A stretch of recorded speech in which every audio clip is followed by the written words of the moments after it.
United States, 5 people aboard a twin-engine plane died when it crashed shortly after taking off from the Bill and Hillary Clinton National Airport in Little Rock, Arkansas. According to the Federal Aviation Administration, the FAA, the twin-engine Bish B-20 crashed while on its way to John Glenn Columbus International Airport in Ohio. The FAA also confirmed there were 5 people aboard, but unfortunately, no survivors. Meanwhile, the environmental consultant company CTEH later reported in a statement that all 5 people, including the pilot, were company employees from its Little Rock office. Both the FAA and the National Transportation Safety Board announced an investigation into the incident. The aircraft was taking off from Little Rock Airport. It got within a mile of the airport and it crashed out here shortly before you get to the 3M plant. We are investigating the scene right now. We've got the National Transportation Safety Board on the way, and we are in the process of investigating the scene at this point. Do we know how many people were on the plane? I haven't released that yet. We're still coming up with making a determination on that. However, we're on recovery phase right now from the aircraft right now, the people on board. Any idea if it was weather related? It's understood the weather was not that good at the time, but as far as making a determination of that, that'll be the investigators that investigate the aircraft accident. Do we know if any injuries have been reported yet? Right now, there are no survivors that we can find, so that's no survivors at this point on the aircraft. Just how many different emergency crews, Pulaski County Sheriff's, LRPD, and people that we saw show up, is that normal for a situation like this? It seems like there's a ton. Right, it is. It's just within 100 yards of the city, county, jurisdiction. We've had Sweet Home Fire Department, Little Rock Fire Department, officials from the airport are here and came together to see what we could do for the aircraft accident. So you mentioned just looking like terrain as far as where the wreckage has occurred, that y'all brought in special equipment out for. Right, it's off the roadway there, and it's some rocks and trees and things like that where you have to navigate around, but it's accessible. Okay, that's about all the information we have now. Later, at some point, we'll give you more detailed information regarding this. Anybody else want to say a word, or if I missed anything? Okay. I was just going to confirm, is it a private-owned plane, or? We're trying to determine that. It's not a commercial aircraft. It's just a small one-engine aircraft. When y'all got the call, how fast responders were able to get to the scene? That's hard to determine. There were several agencies involved, but I would say within 10 minutes somebody was here locating it.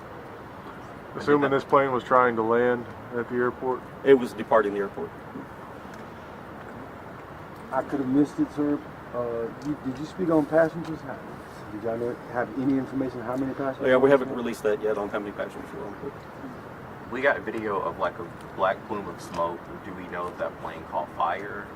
Yeah, we're trying to determine all the the factors. We'll release that at some point.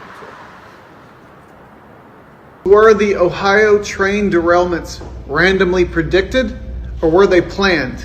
So I watched the movie White Noise, and the movie opens up with Don Cheadle giving a monologue on staged crashes and how it's sort of an American tradition. Even though there's death and gore from these crashes, we as American people love to see them because they're just excitement. Conveniently, this movie is based in Ohio, and it's about a crash. And the crash is a train derailing carrying toxic chemicals that contaminate the town, but nobody really tells them much or gives them information. They evacuate, but then are let back in, but some are contaminated. And there are extras from this movie that are actually from the real town where the train derailed, which is very strange. There's this random song during the evacuation that says, "You can't trust the government, whether you're blue or red, you're all going to die." This movie's not very political, and that comes out of the blue, and it's very weird. There's another scene where a man picks up a TV and is screaming, "Why isn't the media covering our little town?" This is a catastrophe and no media seems to care. But the whole premise of the movie is that we're all traveling towards death. And we do whatever we can to distract us from the fear of death, from it be carnage in crashes or taking pills to disguise the fear. We make up religion for the sake of not fearing death. We follow crowds to distract, and we follow one entity like Hitler is discussed, or anyone, Elvis even, to distract us from death. That's the whole premise of